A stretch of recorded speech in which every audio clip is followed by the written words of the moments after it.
বলে উলুয়া কবিতাটির শিরোনাম দুষ্টু। কবি কবিগুরু রবীন্দ্রনাথ টেগর।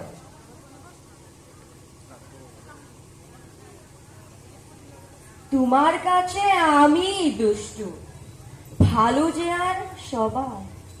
মৃত্যুর দের কালো নীলু ভারী ঠান্ডা ভাই।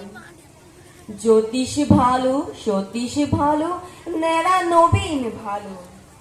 তুমি বলো উড়াই কেমন ঘর করে রয় আলু। মাখন বাবুর দুটি ছেলে, দুষ্টু দু নয় কেউ। গেতে তাদের কুকুর বাঁধা করতেছে ঘেউ ঘেউ।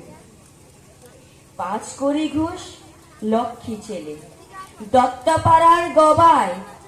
তোমার কাছে আমি দুষ্টু, ভালো যে আর সবাই। তোমার কথা আমি যেন শুনিনে কক্ষ